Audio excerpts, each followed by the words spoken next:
ونحن على ذلك لمن الشاهدين والشاكرين والحمد لله رب العالمين. إن التياريح الصبا يوما إلى أرض الحرم بلغ سلامي روضة فيها النبي المحترم. يا ربي بالمصطفى بلغ مقاصدنا واغفر لنا ما مضى يا واسع الكرم. ثم الرضا عن أبي بكر وعن عمر وعن علي وعن عثمان ذي الكرم. مولاي صل وسلم دائما أبدا على حبيبك خير الخلق كلهم.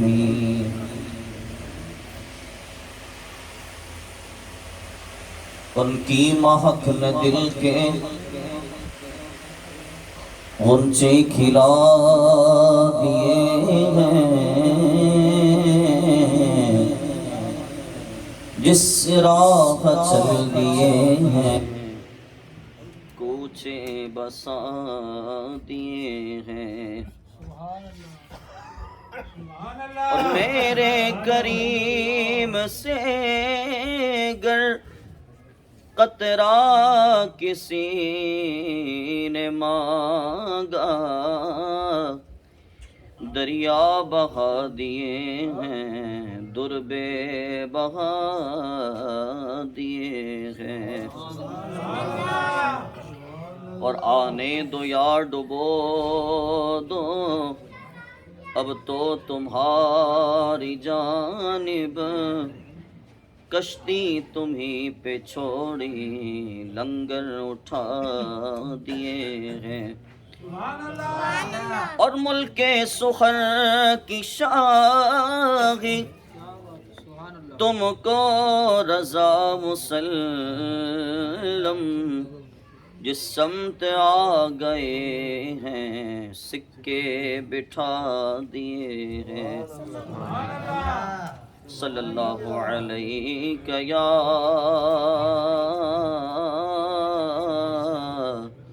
رسول اللہ وسلم علیک یا حبیب اللہ. جب تک لائٹ آ رہی ہے مل جل کے پڑھ لیتے ہیں کہ سائے میں تمہارے ہیں قسمت یہ ہماری ہے، سائے میں تمہارے ہیں قسمت یہ ہماری ہے. قربان دل و جاں ہے، کیا شان تمہاری ہے. اور ہم چھوڑ کے اس در کو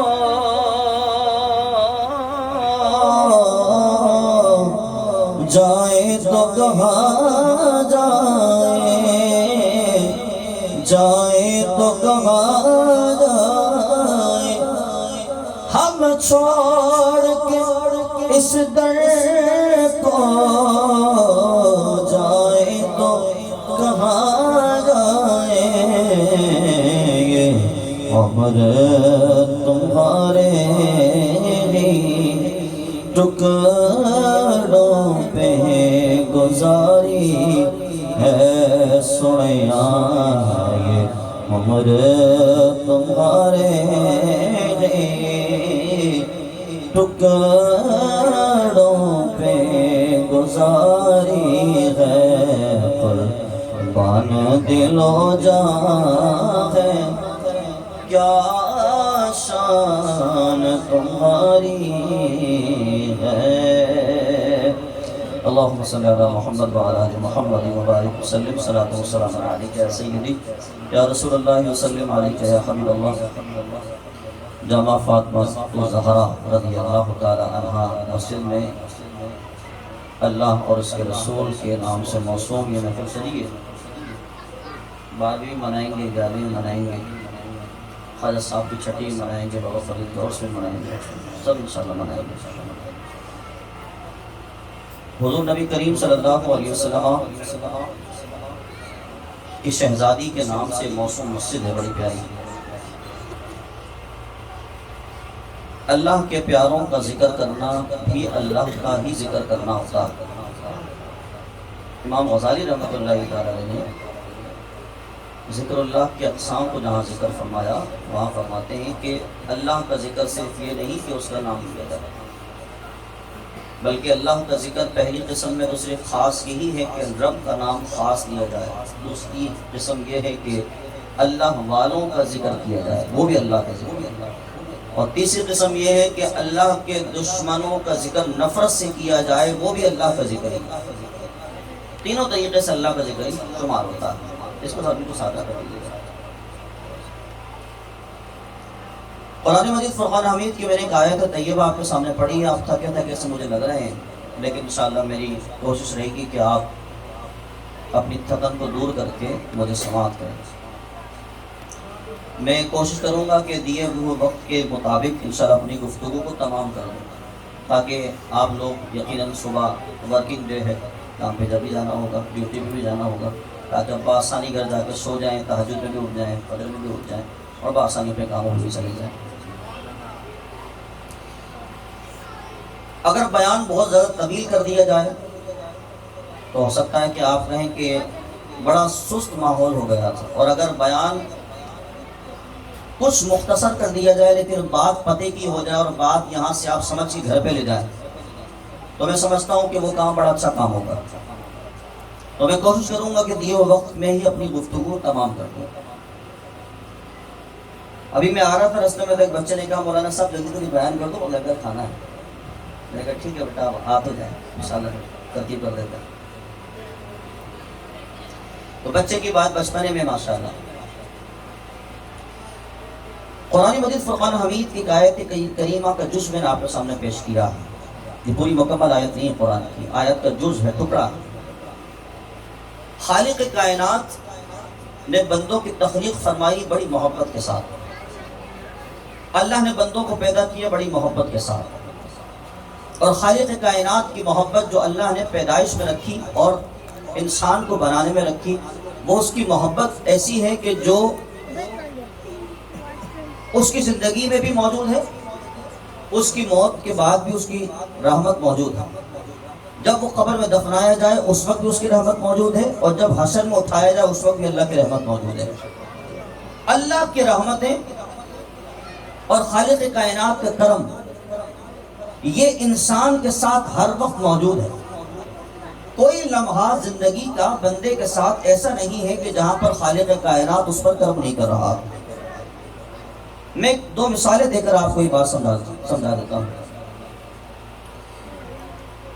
خالق کائنات نے قرآن مجید فرقان حمید میں اور احادیث طیبہ میں سرور دو عالم صلی اللہ علیہ وسلم نے کئی ایسے کام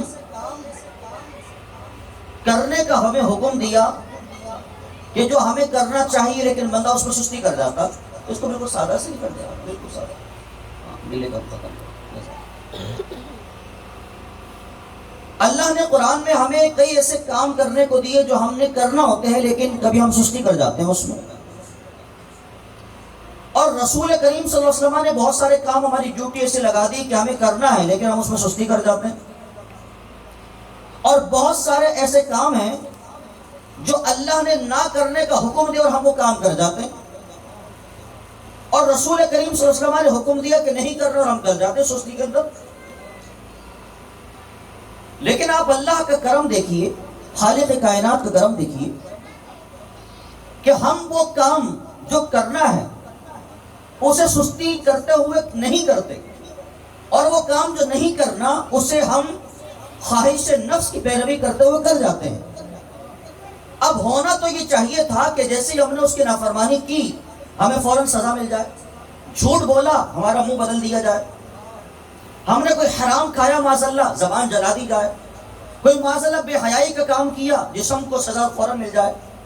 لیکن آپ یہ دیکھیے، میں آپ سے پوچھنا چاہتا ہوں، بندہ روزانہ کی بنیاد پر صبح شام دوپہر میں کتنے ایسے وہ کام کر جاتا ہے جو نہیں کرنا چاہیے، لیکن خالق کائنات کیا آپ کو فوراً سزا دے دیتا ہے؟ جواب آتا ہے کہ نہیں، ایسا نہیں ہے۔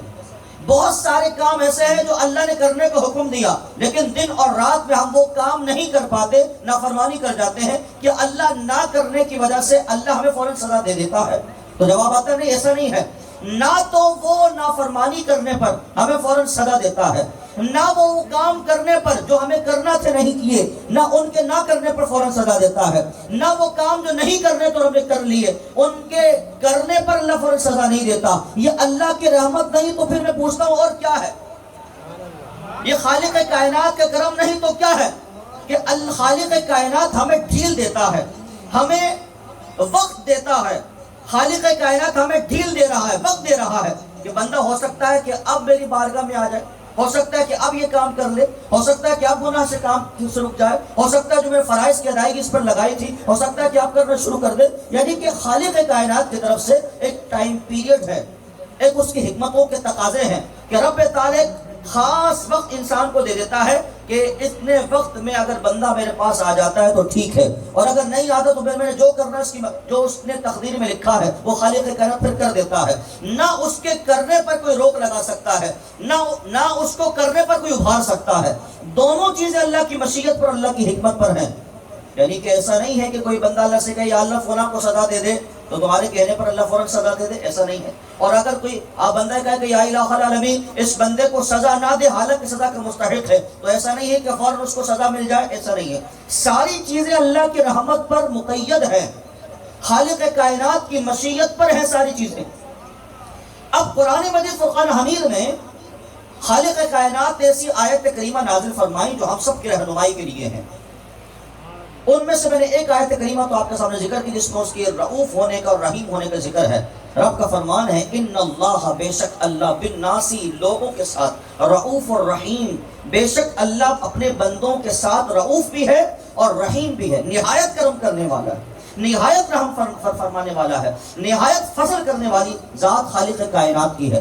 خالق کائنات کی ذات اپنے بندوں پر نہایت رحمت کرتی ہے، خالق کائنات کی ذات اپنے بندوں پر نہایت فضل فرما دیتی ہے، حتیٰ کہ بندہ جب آخری لمحے پر پہنچتا ہے اس وقت بھی اس کو فوراً سزائیں نہیں دی جاتی ہیں، اس وقت بھی اس پر رحمت کی امید، اس وقت بھی اللہ کی رحمت اس پر نازل ہو رہی ہوتی ہے۔ یہ میں چند چیزیں آپ کے سامنے اس حوالے سے ذکر کروں گا۔ اب بتقاضۂ بشریت، انسان ہونے کے ناطے ہم اللہ کی نافرمانی کر جائیں تو ہمارے پاس کوئی آپشن ہے کہ نہیں ہے؟ اللہ کی طرف جانے کا، اللہ کی طرف رجوع لانے کا، اللہ کی طرف پھرنے کا، اللہ کی طرف لوٹنے کا کوئی آپشن ہے ہمارے پاس؟ میں آپ کو بتاتا ہوں آپشن۔ خالق کائنات فرماتا ہے یا ایھا الذین آمنوا، اے ایمان والو، توبوا الی اللہ، اللہ کی بارگاہ میں توبہ کر لو، توبۃ نصوحا، ایسی توبہ کہ جو پکی توبہ ہو، کہ جو تمہیں دوبارہ گناہ کی طرف نہ لے جائے، ایسی توبہ اللہ کی بارگاہ میں کر لو۔ یہ اللہ نے ایک راستہ، ریٹرن راستہ ہے ہمارے پاس، دوبارہ مڑنے کا راستہ ہے۔ ابھی ہم تھوڑا آگے نکل گئے، ہمیں مسجد نہیں مل رہی تھی، ہم تھوڑا آگے نکل گئے، ہم نے کہا نہیں مسجد تو پیچھے، تو ہم دوبارہ ریٹرن میں آ گئے۔ ایک راستہ ہوتا ہے انسان کی زندگی میں جو انسان کو دوبارہ پیچھے لے کر آتا ہے، صحیح سمت، صحیح جانب، صحیح راستے پر لے کر آتا ہے۔ اگر بندے سے کوئی وہ کام ہو گیا جو نہیں کرنا تھا لیکن ہو گیا، اور وہ کام کہ جو کرنا تھا نہیں کیا، اب بندے کے پاس کوئی آپشن ہے کہ اللہ کی بارگاہ میں توبہ کر لے؟ ہر بندے کے دل میں کبھی کبھی یہ خیال ضرور پیدا ہوتا ہے کہ یار جو زندگی گزر رہی ہے نا گناہوں میں، یہ غلط راستے پر جا رہا ہوں۔ کبھی نہ کبھی ضمیر صدا ضرور لگاتا ہے، اناؤنسمنٹ ضرور ہوتی ہے، صدا ضرور آتی ہے اپنے اندر سے۔ مبلغ بعد میں کہے گا، مفتی بعد میں کہے گا، مولانا بعد میں کہے گا، یہ جو اندر مولانا مفتی جو بیٹھا ہے نا، دل، یہ سب سے پہلے آپ کو صدا لگا کہ کہتا ہے بھائی کہیں اور جا رہا ہے، تو کسی اور راستے پر ہے، یہ راستہ صحیح نہیں جہاں پر جا رہا ہے۔ شرابی کو کہیں نہ کہیں سے آواز ضرور آتی ہے، دل ضرور اس کو صدا دیتا ہے کہ صحیح کام نہیں کر رہا۔ زانی کو کہیں نہ کہیں صدا آ رہی ہوتی ہے کہ تو کام صحیح نہیں کر رہا۔ حرام کھانے والے سے اگر آپ پوچھیں نا آپ رشوت کھاتے صحیح کرتے ہیں، وہ آپ کو شرمندگی کے ساتھ کہے گا ضرور ہاں کرتا تو ہوں لیکن کام غلط کر رہا ہوں۔ یعنی کہ دل جو اس کا جو ہوتا ہے نا وہ اس کو صدا لگا رہا ہوتا ہے، اناؤنسمنٹ کر رہا ہوتا ہے کہ جس راستے پر تو چل گیا ہے وہ راستہ صحیح نہیں ہے. تو کبھی کیا ہوتا ہے انسان کے ساتھ، شرمندگی انسان پر اتنی بڑھ جاتی ہے، اتنا بار اتنا بوجھ ہو جاتا ہے انسان پر کہ پھر انسان ایک فیصلہ کرتا ہے تنہائی میں بیٹھا ہے اور اس کو اپنے گناہ یاد آ رہے ہیں، یار میں نے وہ کام کیا، میں نے وہ کام کیا، میں نے یہ کام کیا، یہ نہیں کرنا چاہیے تھا، یہ کرنا چاہیے تو جو نہیں کیا. تنہائی میں بیٹھا سوچ رہا ہے اور شرمندگی کا وزن پھر بڑھتا جا رہا ہے، بڑھتا جا رہا ہے، بڑھتا جا رہا ہے. پھر کیا ہوتا ہے پتہ؟ پھر انسان اللہ کی بارگاہ میں ہاتھ اٹھاتا ہے، اللہ کی بارگاہ میں ہاتھ اٹھاتا ہے. اور یہ جو پیشانی ہے نا، پیشانی جو کسی کے سامنے جھکانا انسان ناپسند کرتا ہے، میں کیوں جھکاؤں یہ گردن، پھر وہی گردن اللہ کے حضور حاضر کر دیتا ہے، اللہ کے حضور جھک جاتا ہے. اب جب بندہ پشیمانی میں، شرمندگی میں، احساس میں جب یہ کام کرنے لگتا ہے، پیشانی جھکا دیتا ہے، آنکھوں سے آنسو جاری ہو جاتے ہیں، دل شرمندگی کے طوفان میں غرق ہو رہا ہوتا ہے. اب کیا ہوتا ہے کہ اللہ کی طرف سے صدا آتی ہے اور خالق کائنات کے کرم کے ساتھ کرم بالائے کرم کی طرف چلا جاتا ہے. یہ میں آپ کو ایک حدیث مبارکہ سے سمجھانا چاہتا ہوں. نبی کریم صلی اللہ علیہ وسلم کا فرمان ہمیں مل رہا اور حضور کا فرمان زندگی، بہترین زندگی گزارنے کا یہ سب سے بڑا راز حضور کا فرمان ہے، یہ یاد رکھیے گا. میرے آقا سرور دو عالم صلی اللہ علیہ وسلم ارشاد فرماتے ہیں جب کوئی بندہ خالق کائنات کی بارگاہ میں توبہ کرنے لگ جاتا ہے، جب کوئی بندہ اللہ کی بارگاہ میں توبہ کرتا ہے، تو حضور سرور دو عالم صلی اللہ علیہ وسلم نے ایک مثال، ایک ایگزامپل دی ہے. وہ ایگزامپل کیا ہے؟ فرمایا جب بندہ اللہ کی بارگاہ میں توبہ کرتا ہے تو اللہ کو کتنی خوشی ہوتی ہے. میرے آقا سرور دو عالم ایک مثال سب سمجھا رہے ہیں. فرماتے ایک بندہ ہے جو بیاباں جنگل میں ہے اور وہ اپنے ساتھ ایک سواری بھی اس کے ساتھ موجود ہے اور سواری پر سارا سامان اس کے پاس موجود ہے، کھانا پینا سارا کا سارا سامان اس سواری پر ہے اور وہ جنگل میں سفر کر رہا ہے. حتیٰ کہ اس پر بوجھ آ گیا، جسے ہم کہیں کہ اس پر تھوڑی سستی غالب آ گئی، تھوڑی اس کو جو ہے وہ لیٹنے کا دل کرنا شروع ہو گیا. تو بندے نے سوچا چلو میں تھوڑی دیر لیٹ جاتا ہوں، سستا جاتا ہوں، تھکن ہو گئی ہے مجھ پر تھکن غالب ہو چکی، میں تھوڑا لیٹ جاتا ہوں. وہ بندہ اپنی اونٹنی کا، اپنی سواری کی رسی لے کر ہتھیلی پر سر رکھ کے تھوڑی دیر سستانے کے لیے لیٹ گیا کہ تھوڑا بوجھ کم ہو جائے، تھوڑی سستی ختم ہو جائے، تھوڑا یہ تھکن جو ہے وہ ختم ہو جائے. یہ سوچتے ہوئے سو گیا. ابھی وہ سو رہا تھا کہ جب اس کی آنکھ کھلتی ہے تو کیا دیکھتا ہے کہ وہ رسی جو وہ تھام کے سویا تھا، وہ رسی تو اونٹنی چھڑا کے بھاگ گئی، سواری چھڑا کے بھاگ گئی. اب کیا کرتا ہے کہ ادھر ادھر دائیں بائیں آگے پیچھے تلاش کرتا ہے، لیکن وہ سواری اس کو نہیں مل رہی، پانی بھی اسی پر ہے، کھانا بھی اسی پر ہے. اب اس کو ڈھونڈتے ڈھونڈتے اس کو پیاس لگتی ہے لیکن پانی ہے نہیں، بیاباں جنگل ہے، کسی سے مانگ نہیں سکتا. اب پیاس بڑی تیز لگ رہی ہے، بھوک بھی اس پر غالب آ رہی ہے، پیاس بھی اس پہ غالب آ رہی ہے. حتیٰ کہ جب پیاس غالب آ جاتی ہے اور بھوک غالب آ جاتی ہے اور کہیں پر کوئی سامان، کوئی آسرا، کوئی وسیلہ کچھ نہیں مل رہا، تو بندہ پھر اپنی موت کی آس لگائے بیٹھ جاتا ہے اور اب سوچنے لگتا ہے کہ اب بس مجھ پر موت آنی ہے، اب مجھ پر بس موت آنی ہے. بس یہی وہ سوچ کر اسی جگہ پر دوبارہ لیٹ جاتا ہے کہ اب بس میں مرا تو مرا، اب پانی تو ہے نہیں کہ پیاس بجھا لوں، کھانا تو ہے نہیں کہ بھوک ختم کر دوں، اپنا پیٹ بھر لوں. بس اسی سوچ میں سو جاتا ہے. میرے آقا فرماتے ہیں جب وہ موت کی آس لگائے سو رہا ہے، اب اس کو اطمینان ہو گیا، مطمئن ہو گیا کہ بس موت آنی ہے، کھانا پینا کچھ بھی نہیں ہے، میں کروں گا تو کروں گا کیا، مانگوں تو کس سے مانگوں، کوئی ہے ہی نہیں یہاں پر. وہ اسی آس میں، اسی امید پر اور یہی ذہن بنا کے مطمئن ہو کے لیٹ گیا. ابھی وہ موت کا انتظار کر ہی رہا تھا کہ سامنے اس کی اونٹنی نظر آ جائے اسے. ایسے بیاباں جنگل میں جہاں پر موت بالکل سے قریب تھی اور وہ موت سے مطمئن ہو چکا تھا.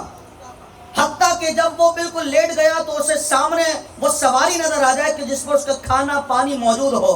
تو فرماتے بتاؤ ذرا اس بندے کو کتنی خوشی ہوگی، وہ کتنا خوش ہوگا کہ موت سے زندگی کی طرف دوبارہ لوٹ کر آ جائے.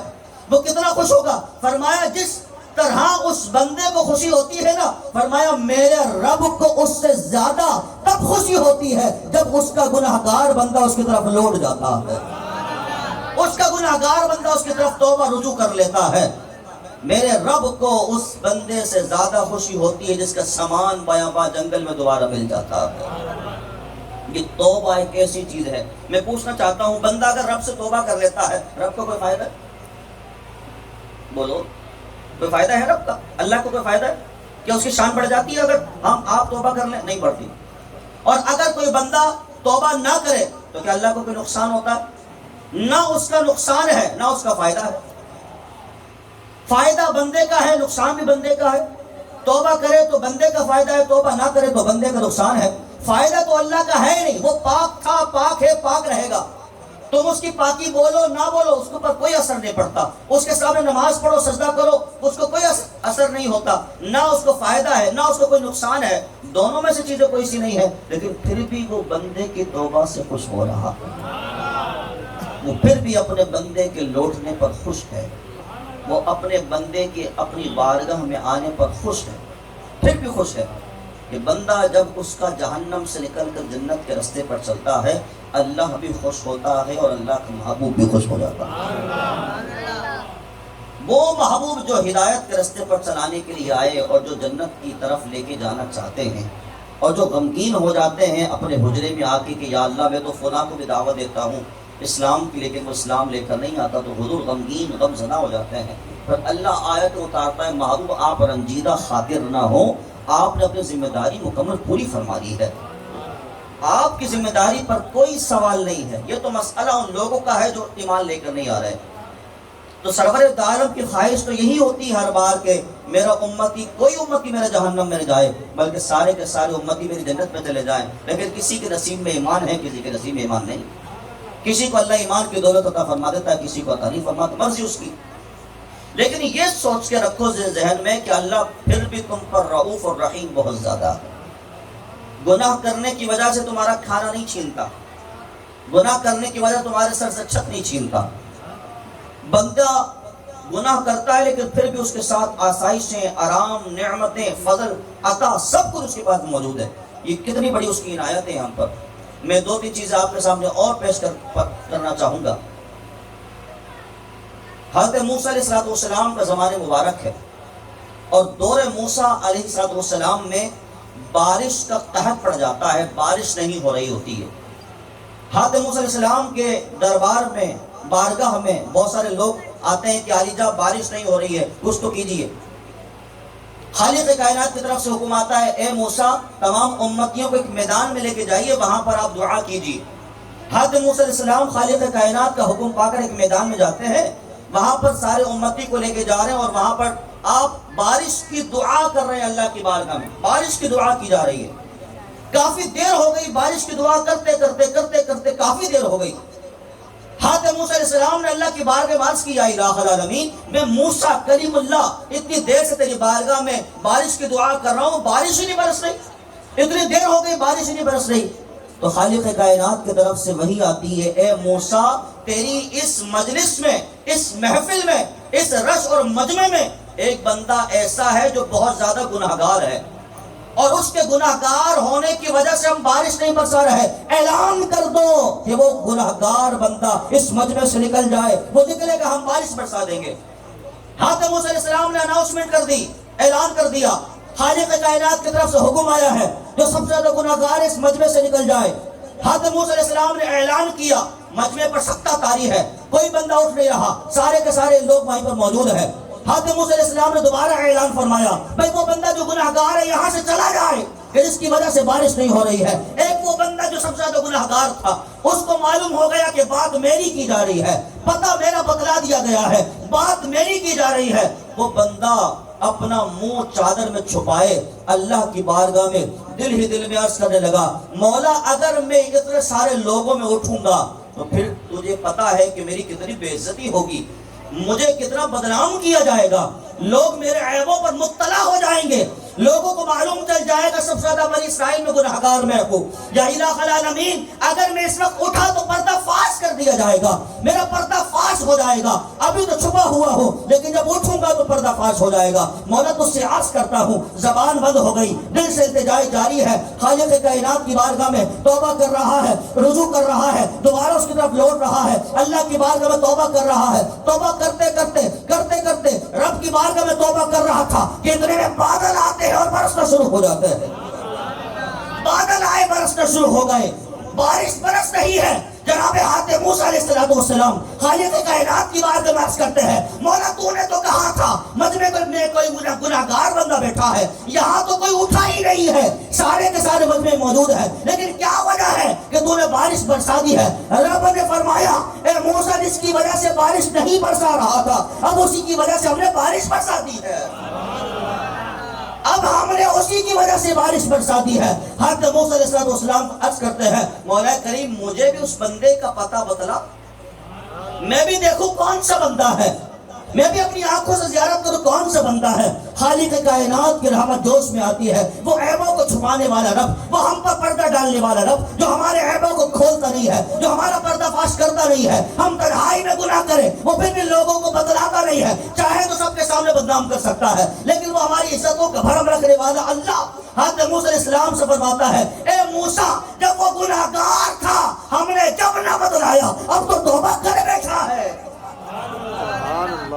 جب گناہگار تھا جب نہیں بتلایا، اب تو وہ توبہ کر بیٹھا ہے، اب جو بتلائیں کہ وہ کون بندہ تھا۔ یہ رب کی رحمت پر ہے، خالق کائنات کا کرم ہے کہ گناہ کتنے کرتے ہیں لیکن پھر بھی وہ ہمارے گناہ کو چھپا کے رکھتا ہے۔ رب اگر ایک حکم ارشاد فرمائے، سارے کے سارے گناہ سب کے سامنے ہمارے کل کے لوگوں کے سامنے آ جائیں، یہ اس کی رحمت نہیں ہے؟ یہ اس کا فضل نہیں ہے؟ یہ خالق کائنات کا کرم نہیں ہے کہ ہماری تنہائی کے گناہ رب نے چھپا کے رکھے ہیں؟ اگر وہ چاہے تو کھول دے تو کون ایسا بندہ ہے جو ہماری عزتوں کا بھرم رکھ سکے؟ خالق کائنات قرآن مجید میں ارشاد فرماتا ہے، وَتُعِزُّ مَن تَشَاءُ، کہ عزت دینے والی ذات میری ہے، میں جس کو چاہتا ہوں عزت دیتا ہوں، وَتُذِلُّ مَن تَشَاءُ، ذلت دینے والی ذات میری ہے، میں جس کو چاہتا ہوں ذلت سے نواز دیتا ہوں، جس کو چاہتا ہوں عزت سے نواز دیتا ہوں۔ ساری کائنات کسی بندے کو عزت دینے پر لگ جائے لیکن رب اگر چاہے کہ اسے ذلت دینی ہے تو کوئی نہیں روک سکتا، اور ساری کائنات اگر کسی کو بے عزت کرنے پر لگ جائے اور اللہ کی بارگاہ میں لکھا ہو کہ اسے عزت دینی ہے کوئی نہیں روک سکتا۔ عزت بھی اسی کے رستے کرم پر ہے، ذلت بھی اسی کے ہاتھ میں ہے، دونوں چیزیں اسی کے ہاتھ میں ہے۔ کوئی بندہ نہ کسی کو عزت دے سکتا ہے نہ کسی کو ذلت دے سکتا ہے، یہ بات ہمیشہ ذہن میں رکھیے گا، کیونکہ ہمارے یہاں پر اگر کسی بندے کو کسی بندے کا عیب پتہ لگ جائے نا، اس کے پیٹ میں مڑوڑ ہونا شروع ہو جاتی ہے، میں فلاں کو بتلاؤں، میں فلاں کو بتلاؤں، میں فلاں کو بتلاؤں تاکہ یہ بندہ بے عزت ہو جائے۔ یاد رکھو، جس بندے کا تم بھرم توڑنا چاہتے ہو، رب نے اگر تمہارا بھرم توڑ دیا تو، جس بندے کا عیب تم لوگوں کے سامنے بیان کرنا چاہتے ہو، رب نے جب کھولنا شروع کیا نا تو پھر زمانے کو منہ دکھانے کے قابل نہیں رہو گے۔ اس وجہ سے یہ بات ذہن میں رکھو، اگر تم دو گناہ کسی کے جانتے ہو اور لوگوں کے سامنے اس وجہ سے بیان کرتے ہو تاکہ لوگوں کے سامنے بے عزتی ہو جائے، تمہارے ہزاروں گناہ اللہ نے چھپا کے رکھے ہیں، تمہارے ہزاروں عیب اللہ نے چھپا کے رکھے ہیں، تمہارے ہزاروں عیبوں پر اللہ نے پردہ ڈال کے رکھا ہے۔ اگر وہ تمہارے عیبوں کو کھول دے، کوئی بندہ ایسا نہیں ہوگا جو پردہ ڈال دے۔ اللہ کی محبت جب کسی بندے کے دل میں گھر کرنا شروع ہو جاتی ہے، جب خالق کائنات کی محبت جب کسی کے دل میں آنا شروع ہو جاتی ہے، اس پر کیا کمال ہو جاتا ہے۔ احیاء العلوم میں امام محمد بن محمد غزالی رحمۃ اللہ تعالی نے واقعہ نقل فرمایا، آپ فرماتے جناب حضرت عیسیٰ کلمۃ اللہ روح اللہ علیہ السلام کا گزر تین گروہوں، تین جماعتوں کے پاس سے ہو رہا ہے۔ پہلی جماعت کے پاس سے آپ گزرے تو ان کے چہرے کی رنگت بدلی ہوئی تھی، جسم ان کا کمزور سا تھا۔ حضرت عیسیٰ علیہ السلام نے ان سے پوچھا، بتاؤ ذرا تمہارا یہ حال کیسے ہو گیا، تمہارا یہ حال کیسے ہوا؟ تو کہنے لگے، عالی جا، جہنم کے خوف نے ہمارا یہ حال کر دیا ہے، جہنم کے خوف نے ہمارا کھانا پینا چھین لیا ہے، جہنم کے خوف نے ہمارا یہ حال کر دیا ہے۔ حضرت عیسیٰ علیہ السلام نے دعا دی، فرمایا اللہ کریم تمہیں اس سے امان عطا کرے جسے تم امن چاہتے ہو، اللہ کریم تمہیں اس سے بچائے جسے تم بچنا چاہتے ہو۔ پھر آپ ایک گروہ کے پاس سے اور گزرے، ان کے چہرے کی رنگت پچھلی والے گروہ جماعت سے زیادہ بدلی ہوئی تھی اور ان کے جسم پچھلے والی جماعت سے زیادہ کمزور تھے. حضرت عیسیٰ علیہ السلام نے ان سے پوچھا تمہارا یہ حال کیسے ہو گیا؟ تو کہنے لگے اے عیسیٰ، اے کلمت اللہ، اے روح اللہ، یا نبی اللہ، یہ حال ہمارا جنت کے شوق میں ہو گیا. ہم جنت میں جانا چاہتے ہیں، اسی شوق میں ہم نے کھانا پینا چھوڑ دیا، اپنے تن پر توجہ دینا چھوڑ دی، ہمارا یہ حال جنت کے شوق میں ہو گیا. حضرت عیسیٰ علیہ السلام نے دعا دی، فرمایا اللہ کریم تمہیں وہ عطا کرے جو تم چاہتے ہو، جو تم چاہتے ہو اللہ تمہیں وہ عطا فرمائے. پھر آپ ایک تیسری جماعت کے پاس سے گزرے، تیسری جماعت کے پاس سے گزرے تو حضرت عیسیٰ علیہ السلام نے دیکھا کہ وہ گروہ، وہ جماعت پچھلے والے دونوں گروہوں سے زیادہ ان کا چہرہ تبدیل ہے اور ان کا جسم پچھلے والے دونوں جماعتوں سے زیادہ کمزور ہے. لیکن کمزوری کی وجہ سے، ان کے چہرے کی رنگت کی تبدیلی کی وجہ سے ان کا نور ختم نہیں ہوا تھا، بلکہ ان کے چہرے پر ایک عجیب سا نور تھا. پہلے والے گروہ سے آپ نے پوچھا تھا تمہارا یہ حال کیسے ہوا، دوسرے والے لوگوں سے بھی پوچھا تھا تمہارا حال یہ کیسے ہوا. تیسری والی جماعت سے آتے عیسیٰ پوچھتے ہیں تمہیں بتاؤ یہ منصب کیسے مل گیا، یہ درجہ تمہیں کیسے ملا؟ تمہارے چہرے کی رونق اور نور بتلا رہا ہے کہ تمہیں کوئی نہ کوئی درجہ تو ملا ہے، تمہیں درجہ کیسے ملا؟ تو حضرت عیسیٰ علیہ السلام سے وہ لوگ عرض کرتے ہیں یا اللہ، نہ ہم نے جہنم کے خوف سے کھانا چھوڑا، نہ جنت کے شوق سے ہم نے کھانا چھوڑا، بس اللہ کی محبت میں ہمارا یہ حال ہو گیا. ہمیں اللہ سے محبت ہو گئی ہے، ہمیں اپنے رب سے محبت ہو گئی ہے، ہمیں اپنے رب سے پیار ہو گیا ہے. بھئی پیار تو ہم سارے ہی کرتے ہیں نا، ہر بندہ یہی کہہ رہا ہے، ہر مسلمان یہی کہہ رہا ہے مجھے اللہ سے محبت، مجھے اللہ سے پیار ہے، مجھے اللہ سے عشق ہے، ہر بندہ یہی کہہ رہا ہے. لیکن سنو، جو بندہ زبانی کلامی یہ کہتا ہے نا مجھے اللہ سے محبت ہے، جو صرف زبان سے ہی کہتا ہے مجھے اللہ سے محبت ہے، وہ زبان سے یہ بھی کہتا ہے مجھے اللہ سے محبت ہے اور جھوٹ بھی بولتا ہے. وہ زبان سے یہ بھی کہتا ہے مجھے اللہ سے محبت کرتا ہے اور گناہ بھی کرتا ہے. وہ زبان سے یہ بھی کہتا ہے اللہ سے مجھے محبت ہے اور نماز بھی چھوڑتا ہے. وہ زبان سے یہ بھی کہتا ہے اللہ سے مجھے محبت ہے اور گناہ کے راستے پر چل بھی رہا ہوتا ہے. لیکن جن کو واقعی اللہ سے محبت ہو جاتی ہے وہ گناہ کو چھوڑنا شروع کر دیتے ہیں، نیکی کو اپنانا شروع کر دیتے ہیں. ان کے چہرے پر رونق اللہ ڈال دیتا ہے، خالق کائنات ان کے چہرے پر رونق ڈال دیتا ہے. یاد رکھو کہ نماز کو چھوڑنا کبیرہ گناہوں میں سے گناہ ہے، بڑے گناہوں میں سے گناہ ہے، بڑے گناہوں میں سے گناہ ہے. نماز کو چھوڑنا اللہ کو پسند نہیں ہے، نماز کو چھوڑنا اس کے رسول کو پسند نہیں ہے، نہ نماز کو چھوڑنا اللہ کو پسند، نہ نماز کو چھوڑنا رسول اللہ کو پسند. بلکہ میرے آقا تو فرماتے ہیں قرۃ عینی بالصلاۃ، نماز تو میری آنکھوں کی ٹھنڈک ہے، نماز سے میری آنکھوں کی ٹھنڈک ہے. جو نماز پڑھتا ہے وہ اپنے آقا کو ٹھنڈک دے رہا ہوتا ہے، جو نماز کو نہیں پڑھتا وہ اپنے آقا کو تکلیف دے رہا ہوتا ہے. یہ کیسا عاشق رسول ہے، یہ کیسا حضور کا چاہنے والا ہے، یہ کیسا عشق رسول کا لیبل لگانے والا ہے. کہتا بھی ہے کہ میں عاشق رسول ہوں اور نماز بھی چھوڑ دیتا ہے، کہتا بھی عاشق رسول ہوں اور گاڑیوں کو کٹوا کر نالی کے اندر بہا بھی دیتا ہے. یہ کیسا عاشق رسول ہے جو سرور دو عالم کے عشق کا دعویٰ بھی کرتا ہے اور وہ کام بھی کرتا ہے جس سے رسول نے منع کیا. یہ کیسا عاشق رسول ہے؟ یاد رکھو عاشق رسول کہنا بڑی بات ہے، اللہ سے محبت کرتا ہوں یہ جملہ کہنا بڑا آسان ہے، لیکن جو اللہ سے محبت کرتا ہے اس کا امتحان پاس کرنا بڑا مشکل ہے. جو رسول اللہ سے عشق کرتا ہے اس کا امتحان دینا بڑا مشکل ہے. صحابہ نے دے کر دکھایا تھا، صحابہ نے نعرہ نہیں لگایا تھا، صحابہ نے عشق رسول کا، محبت الہی کا امتحان دے کر دکھلا دیا تھا کہ اچھا اگر اللہ سے محبت ہے تو پھر کیا کرنا ہے، پھر تمہیں اللہ کی راہ میں جان بھی دینا پڑے تو پھر رکنا نہیں، پھر اللہ کی بارگاہ میں جان بھی دینا پڑے تو پھر رکنا نہیں ہے. پھر عشق رسول کا دعویٰ جو کرتے ہیں پھر ان کو رکنا نہیں ہوتا، پھر ان کو چلنا ہوتا ہے. فلسطین میں ہمارے مسلمان بہن بھائی کٹ رہے ہیں، شہید ہو رہے ہیں. فلسطین میں غزہ میں مسلمانوں پر ظلم و ستم کیا جا رہا ہے. نامراد اسرائیل غزہ کے مسلمانوں پر ظلم کر رہا ہے، فلسطین کے مسلمانوں پر ظلم کر رہا ہے. ہم اللہ کی بارگاہ میں ہاتھ اٹھا کے ہر نماز میں دعا بھی کرتے ہیں، اجتماعات میں دعا ہو رہی ہے اللہ کی بارگاہ میں کہ ہمارے بہن بھائیوں پر اللہ رحمت فرما دے. چھوٹے چھوٹے بچے جس طرح ان کو کاٹا اور پیٹا جا رہا ہے، جس طرح گوشت کو کاٹ دیا جاتا ہے اس طرح بچوں کو کاٹا جا رہا ہے، پیٹا جا رہا ہے. اور ان کی شہادتیں سینکڑوں کے تعداد میں شہادتیں ان کی ہو گئی، کوئی گنتی نہیں، سینکڑوں کی تعداد میں ان کی شہادتیں ہو گئی ہیں. ایک بندہ، ایک بدبودار بندہ کہنے لگا بھائی تم داتا، تم عثمان حجویری کو داتا مانتے ہو نا، وہ داتا فلسطین کیوں نہیں چلے جاتے فلسطینی کو بچانے کے لیے؟ وہ داتا غزہ کیوں نہیں چلا جاتے غزہ کے مسلمانوں کو بچانے کے لیے؟ کتنا اور بھونڈا سا اعتراض ہے، کتنا عجیب بھونڈا سا اعتراض ہے کہ اعتراض کرنے والا اعتراض بھی کتنا عجیب و غریب، اپنی طرح عجیب و غریب اعتراض کر رہا ہے کہ داتا کیوں نہیں چلے جاتے وہاں پر لڑنے کے لیے ان سے، داتا کیوں نہیں بچا لیتے فلسطینیوں کو، داتا کیوں نہیں بچا لیتے غزہ کے مسلمانوں کو۔ میں پوچھنا یہ چاہتا ہوں، اللہ کی حکمت کبھی سمجھنے انسان سمجھے نا تو پھر وہ اعتراض نہیں کرے گی۔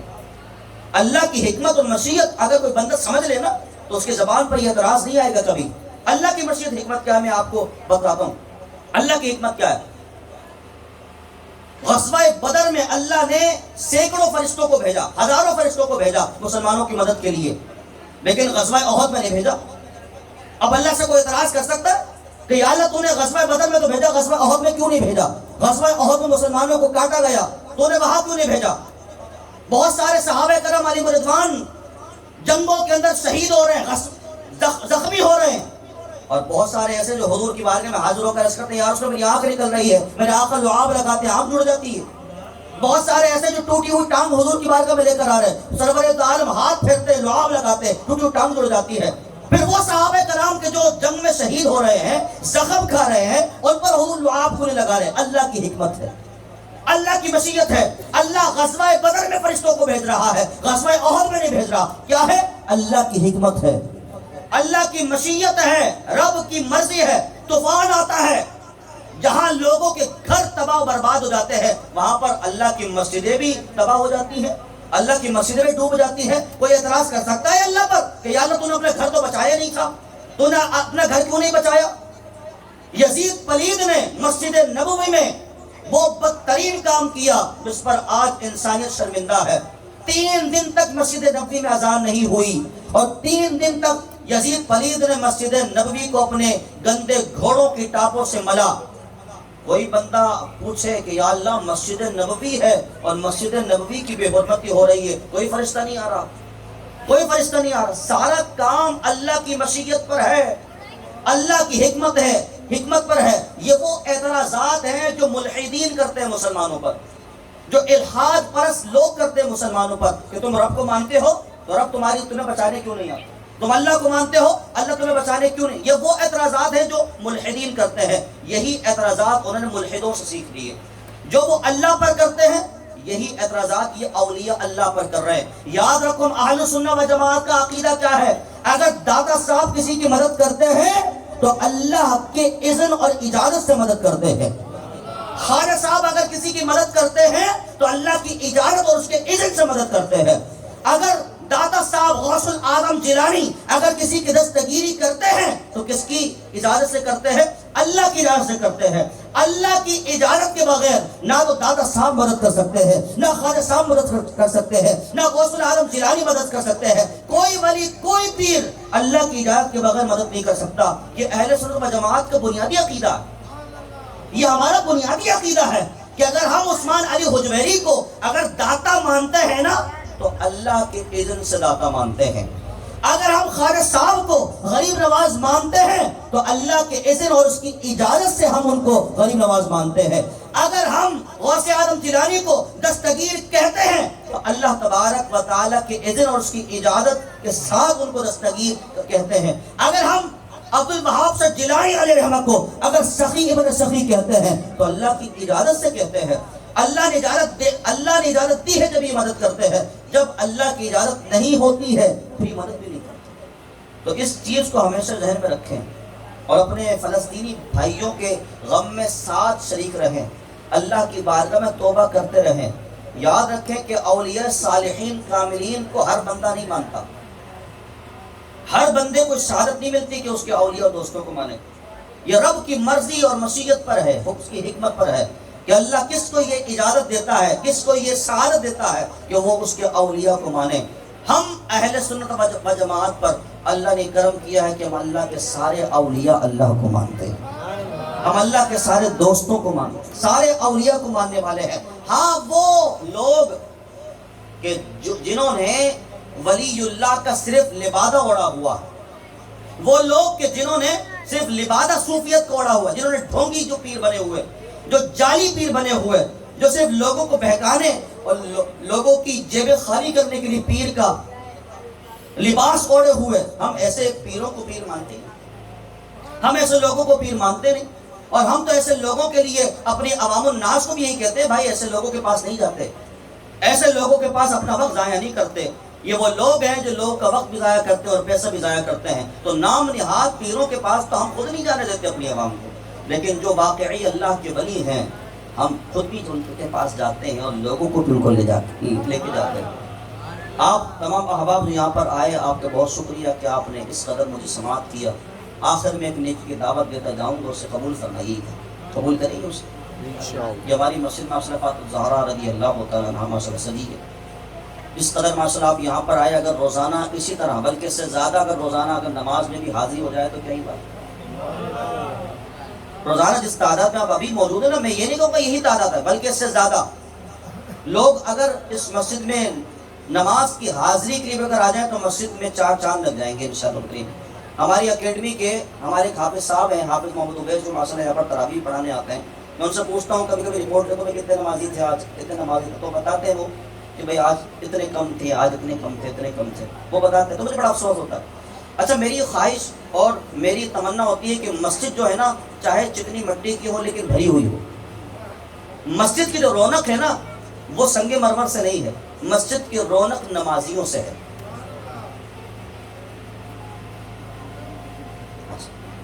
مسجدوں کی رونق کس سے ہے؟ نمازی سے.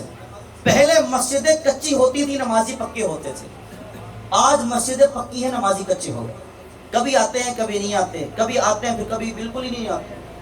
اس طرح کرتے ہیں، آتے جاتے رہتے ہیں. میں کہتا ہوں کہ جس طرح آپ کھانا نہیں بھولتے، پینا نہیں بھولتے، سونا جاگنا، کام پہ جانا نہیں بھولتے، اس طرح آپ مسجد کی حاضری کو بھی نہ بھولا کریں.